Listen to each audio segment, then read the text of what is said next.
30 days after transplanting. Ayan, malalaki na po mga paryente oh.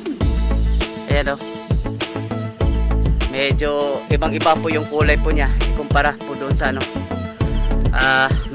Mestiza F1. At inaasahan din naman natin mga paryente kako itong ano Galaxy, medyo dark green po siya. At medyo matagal-tagal po yung shelf life po nito mga paryente. Kaso nga lang medyo mas mapait po ito kumpara doon sa Mestiza. At ayan, ito na po, iikot po tayo at hahanap po tayo ng mga senyalis po ng ano.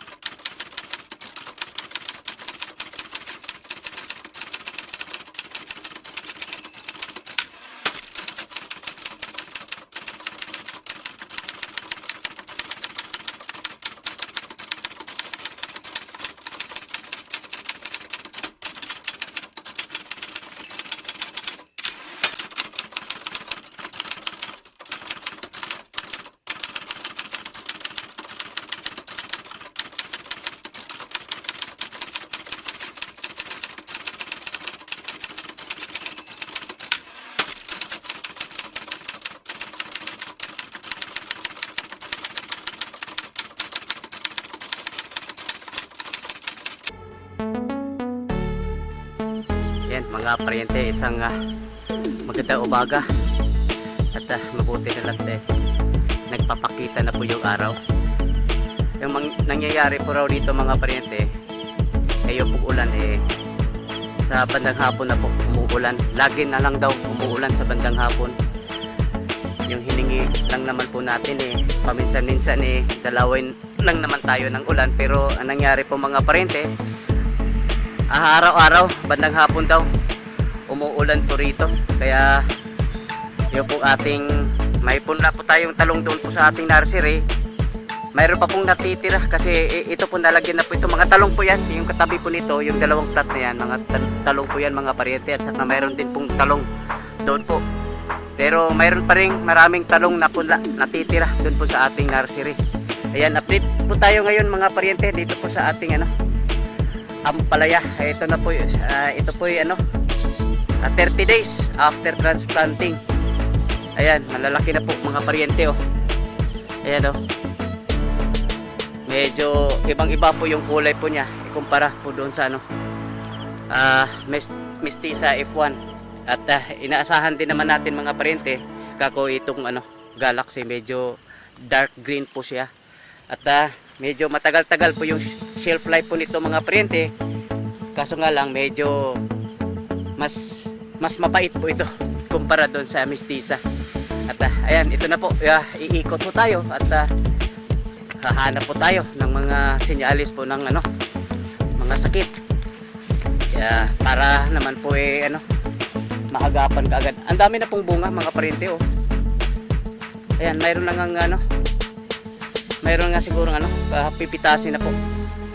Pero ganito ka laki, medyo alanganin pa po ito mga paryente. Kaya sa sunod na linggo, yan, unang harvest po natin dito po sa ating ampalaya. Yan mga paryente oh, ang dami pong nakabitin sa gilid mga paryente. Ayan. Palagay ko po itong first harvest po natin marami po. Kasi oh, ang dami na pong nakabitin sa gilid. Hindi pa nga siya nakarating po dito po sa taas. Ang dami na po. Kumbaga sa gilid pa lang mga paryente, ulam na. Ayan. So far so good mga paryente. Dito banda wala ho tayong nakikitang senyalis na sakit. Ayan. Iikot ho tayo kasi pag may nakita ho tayong may sakit, lalo na po yung pamamarako, ay bubunutin po natin mga paryente. Ito po, may nakikita ho tayo. Yan, ito po yung hinahanap ko mga paryente. Yan, ito po ay senyalis ng pamamarako. At yan, ito po yung senyalis po ng pamamarako mga paryente. At ito po ay yung sabi po ay nakakahawa. At yung magdadala po ng sakit po nito mga paryente, yung aphids. Kaya kailangan din malinis po itong ating dito po. Kailangan malinis. para iwas na rin po sa mga insektos na siya naman po ay magkalat po ng sakit. Ayan, mayroon po tayong tandaan po natin ilang plat, pang 3 plat magmula doon sa bandang dulo. Yun pong hinahanap, may nakita ko tayo, may isa po roon at iikot pa rin po tayo mga paryente at sana naman po mag-isa lang po yung sign sa namamarako. Ipapabunot po natin yun mga paryente. Hindi po tayo manghinayang kasi pag manghinayang po tayo baka naman ay yan po kakalat. Mas pa malaki pa po yung maging pinsala kung makakakalat po yung yung sakit na yun mga paryente. Hindi nagtutuloy po yung isa dyan mga paryente. Ayan.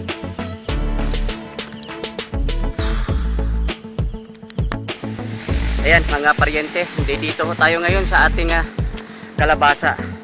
At yan, ay napakataba po ng ating kalabasa mga paryente. Makikita naman po natin sa dahon po niya at saka wala ho tayo nakikita butas-butas. Ayan, at kahapon din po nagpo-pruning na po tayo. Yan kumbaga yung top pruning po yung ginawa po natin kasi nakailang dahon na po siya. Ayun din po sa ating kudigo, pag umaabot na po yung dahon po niya ng 8 hanggang 10 pwede na ho magpo-pruning. Yan, katulad po nito, hindi po yata ganito lang po yun mga paryente. Inaalis po natin yung talbos po niya. Ayan, at silip na rin po tayo dito po sa ating nursery. Isa nga pala mga paryente, kung mapapansin po ninyo, mayroon pong nakatanim po rito dito sa mga bakante po na hindi nagtutuloy, lalo na dyan dito sa pinakaunang plat po rito. Ano po yan mga paryente? Yan po yung mga talong. Ayan, kasi yung ang talong pa natin mga paryente, marami pa pong natitira po rito sa ating sa nursery. Yan po yung mga pula na yan mga paryente, yan po yung mga talong. At hahanapan pa namin po ng mapaglipatan po nito yung ating pulang talong. Ayan, kalat po itong ating talong mga paryente. Doon sa pinakadulo mayroon din po tayong 2 plat po doon na talong mga paryente. Ayan, so far ang gaganda po ng ating kalabasa mga paryente. At kung ito po ay lalago na mga paryente, itong pong area na ito po ay sasakupin po niya. Ayan, mayroon po tayong 2 plat po rito na talong. Ayan, ito po talong din po ito mga paryente. Yung ating talong kahit saan-saan na lang po mga paryente. Ayan, kasi yung dapat sanang area po nating talong dyan nga po sa dyan sa may papaya. Kaso hindi po magawa-gawa kasi yung pong ating pula nung araw haluan ng kamatis. Inuuna po natin yung kamatis mga paryente. Yung kamatis po natin nandun na. Ayan. Ayan mga paryente, dito ho tayo sa ating sitaw, Japanese cucumber at saka yung ating upo. Dito pala sa ating sitaw mga paryente, nagpunla po tayo po rito. Kumbaga yung kasunod po niya kasi balak po natin magtanim po tayo doon po sa dragon fruit. Kaso mga paryente, yung pong ating dragon fruit bumubuylo pa. Namumunga pa po siya mga paryente, bumubuylo po yung ating dragon fruit. Kaya dito na lang po tayo nagtatanim dito po sa espasyo po rito. Kaya medyo malayo pa rin yung pagitan mga paryente kasi buhay na buhay pa po yung ating sitaw. Pero sitaw pa rin yung ating tinatanim po rito mga paryente. Kasi yun na nga gusto ko natin mangyari na hindi ho mapuputol po yung ating supply. Kahit kukunti lang po itong puno natin sa sitaw mga paryente, nakapagpitas pa rin po tayo ng 8 hanggang 10 kilo bawat pitasan. Ayan. Pero yan po mga paryente kung makikita ko natin ang dami pa pong bulaklak. Kumbaga patuloy pa po yung pamumunga po rito sa ating sitaw. Ayan, at ngayon naman po iikot po tayo. Sisilipin po natin yung pong ating Japanese cucumber.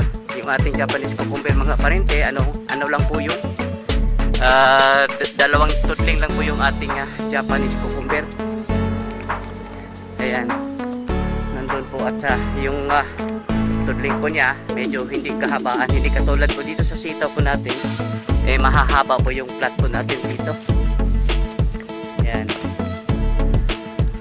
dito po tayo sa ating Japanese cucumber mga pariente. Ayan, ito nga po yung ating Japanese cucumber. Dito nga pala, ito po itong dalawang plat na ito. Ito po yung mga Japanese cucumber po natin. Kahapon po nakapagpitas na rin po sila po rito. Ayan. Uy, nako, hindi yata nakita po ito. Ayan, medyo makunat na po ito mga parente, matanda na. Hindi po yata nakita nung nagpitas po rito kasi ito medyo matanda na po ito. Ayan, ito na po ating Japanese cucumber. Patuloy pa rin po siyang namumunga. Subalit makikita ho natin medyo naninilaw na po siya mga parente. Kumbaga para na po siyang tumatanda. Ayan, kaya susundan na rin po natin ito po ating Japanese cucumber. Maghanap po tayo ng mapagtaniman kasi dito po kasi sa ating mga parente, nung una gusto ko sanang magsakripisyo po ng ating saging kasi halos 1/3 po dito sa ating area saging. Pero nakikita ho natin sa ating record na medyo maganda po yung saging, kaya naghahanap na rin po tayo ng paraan kung saan ho tayo makapag-produce pa ng ibang crop. Ayan, ito nga pa yung ating upo mga parente. Patuloy pa rin po siyang lumalago. Ayan po, mukhang yung ating fluid po dito sa taas hindi po makayanan yung bigat po ng upo mga parente. Lumalaylay siya. Yung iba nga dito na sa baba gumagapang. Ayan. Ayan mga pariente, dito po tayo sa ating kamatis. At so far mga pariente, wala ho tayong gaano nakikita na hindi nagtutuloy.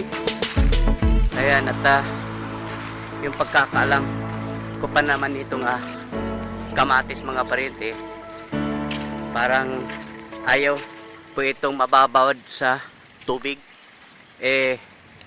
Ngayong nagdaang mga araw mga pariente, sunod-sunod po yung ulan at mabuti na lang may plastic mask po ito, at saka nakaangat po yung pinagtamnan po niya, yung plat po natin. Hindi nga lang natin inaangat ng todo kasi yung balak po natin po rito papadalaw yan po natin ng tubig lagoon, kaya hindi po natin itinaas po yung ating plat po rito. Pero so far mga parente, wala naman po tayo na gaano nakikita na hindi nagtutuloy. Punong-puno pa naman po yung ating plat. Yun nga lang, inaalala ko baka sa laging nababasa po ito, baka mamaya maapektuhan po yung paglaki po nila. Kasi yun na nga mga parente, ayon rin po sa ating kodigo, ayaw po nitong kamatis na laging nabababad sa tubig. Ayan, pero so far okay pa naman mga parente, wala po tayo nakikita hindi nagtutuloy. Ayan. Ayan mga pariente, update po tayo dito po sa ating siling atsal, siling panigang, at ito po yung ating okra. Ayan, yung ating okra mga pariente tumatanda na. Hindi pa po tayo nakapagtanim po ng papalit po nitong ating okra. Kahit ganito lang po, dalawang plat, hindi naman po tayo nangangailangan ng sobrang dami kasi ito naman po yung secondary crops po natin, at kumbaga nga sa pagkain, ito po yung mga side dish po lamang. Yan, ito po yung ating patuloy pa rin po yung pamumunga dito po sa ating siling panigang. Katunayan po kahapon, marami pa rin po silang napipitas po rito dito po sa ating siling panigang. Andon po sa ating siling asal, medyo iba po kasi yung tubo po rito. Nasa lulan po kasi tayo mga parinti. Kaya po yung ating siling at sal hindi po gaanong kagandahan. Ayan. At hindi na rin po ito napapadaluyan pa ng tubig lagon. Ayan, ito po yung kasalukuyang ginagawa po nila mga parinti. Ito po ay pagtanaman po natin ng ating talong. Kasi marami pa po tayong punla doon po sa ating nursery. Kailangan na po yung mailipat. Itong talong po natin mga parinti, kahit saan saan na lang po. May talong po rito, may talong po doon. Ang dami pong napagtamnan po natin ng talong kasi nga yung po ating kamatis doon po natin itinanim doon po sa isang area. Nangyari ho kasi mga parinti, nung nagpunla ho tayo ng talong, may nahalong kamatis. Kaya inuuna ho natin yung kamatis, yung talong na iwan. Kaya kahit saan na lang po natin itatanim po yung talong mga parinti. Ayan ba, yung balak namin, yung talong dito po namin itatanim dito po sa papaya na to. Kasi mayroon naman ho tayong yung sumunod na batch po dito, itong ating papaya, marami nang namumunga na. At mga ilang linggo na lang siguro, mayroon ho tayong mag-umpisa na po tayong magpipitas po dun po sa ating papaya. Kaya itong papaya po rito mga parinti, ito po yung kumbaga aalisin na natin po itong papaya na to kasi wala na tumatanda na po siya at saka pumapangit na rin po yung bunga. Kasi pag hindi po natin aalisin po nito mga parinti, maapektuhan po yung ating gawing plat po rito. Hindi po tayo makagawa po ng plat ayon doon po sa ating standard na sukat. Kasi dito po itong papaya, kaya kapag umpisa na po yung mabunga yung makakapagpitas na po tayo doon po sa ating batch na yung papaya po roon, pwede na po natin itong isakripisyo para yung paggawa po natin ng plat ayon doon po sa ating standard po dito sa farm. Ayan mga paryente, iikot na rin po tayo dito po sa ating free range. Ito nga pala yung mga nakatani po rito sa gilid. Ito po yung mga Madre de Agua. Ayan. At ito naman po mga, hindi po ako nagkakamali, guyabano po ito. Itong isang hilera po nito. Mayroon pa nga tayo ng araw iwan ko lang kung may nabubuhay po rito. Nagtanim din po tayo ng guyabano po rito kasi nabigyan po tayo ng seedlings galing po DA. Meron na, matataas na nga po yung iba mga parinti yan. Pero nung araw po punong-puno po ito. Marami po yatang hindi nagtutuloy. Kuan kanang ton. Guyaban no man nino. Hasta po nino. Sige. Yan. Yan natatandaan ko mga parinti kasi nandito pa rin po ako nung nabigyan ho tayo ng guyaban Dito ko po patanim at saka ito po. Ayan. Puro po ito guyaban mga parinti at darating ang araw na mapapakinabangan na po natin itong guyaban na to. Ayan.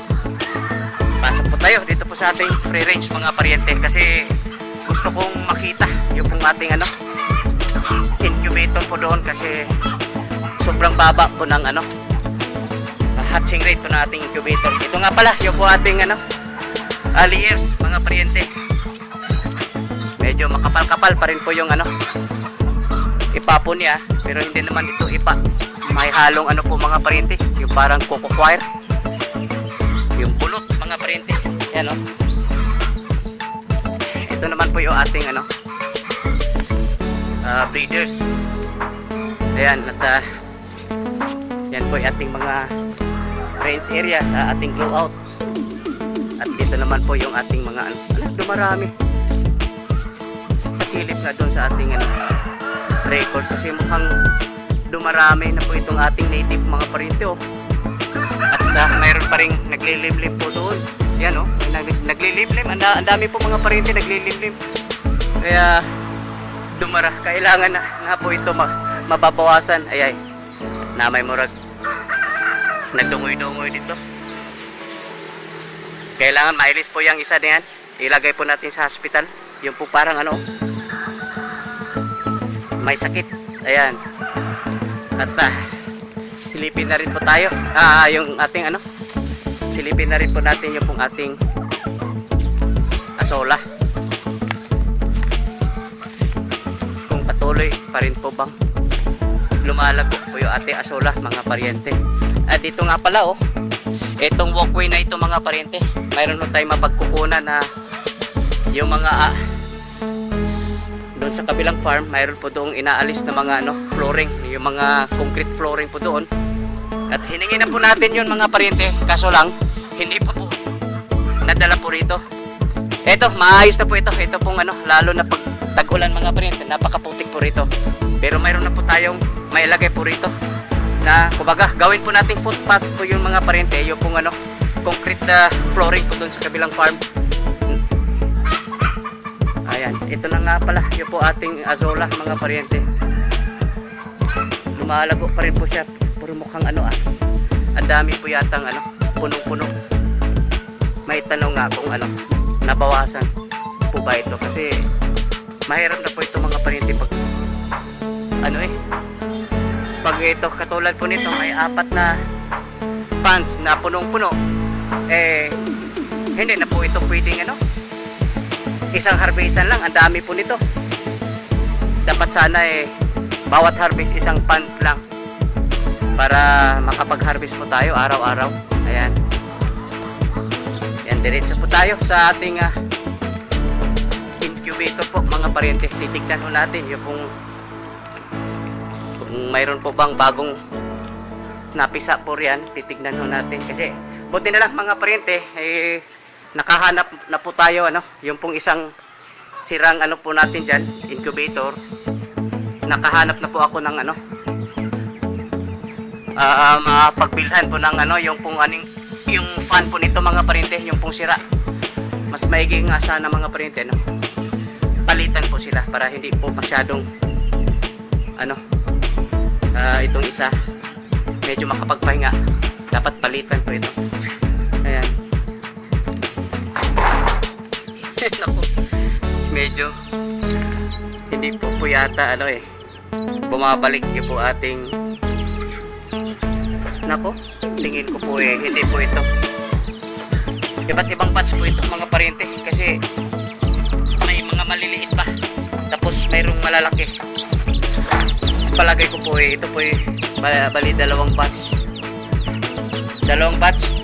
na halos 3 lang yata napisa nung una. Ito pangalawa, 3 lang po yata. Nako, hindi pa po 4. Kaya nga siguro ano, mag-order na po tayo. Ito po, tsaka i-disinfect na rin ito mga paryente. Napakarumi. Ayan o. Ito nga pala yung po ating ano, brooding pen. Ayan, ito mga brooding pen po natin mga paryente. Tingin ko po ito po yung ano, hindi napipisa. Nakakasayang po mga paryente. Oh, ang dami po nito. Sobrang baba ng ating ano, hatching percentage po dyan. May problema. Kung hindi rito sa ating incubator, baka doon po sa pagpapakain ng ating mga breeders. Kasi yung pong ilalagay po natin dito mga paryente, yung pong itlog po rito, nanggagaling po doon sa ating breeders. Kumbaga yung mga fertile egg po yung ilalagay po natin riyan. Ito na nga pala yung pong ating nursery. At yan, nasabi nga sa akin ni kasamang Joshua, minsan daw dito po sila nakakuha po ng ano, yung pangtatay. Sa madaling salita mga paryente, dito pa lang po sa nursery ano, malalaki na po sila. Pwede na po silang kakatayin. Ayan. Uy, kaluoy. Uy. Kaluoy siya. Ihas. Ayan.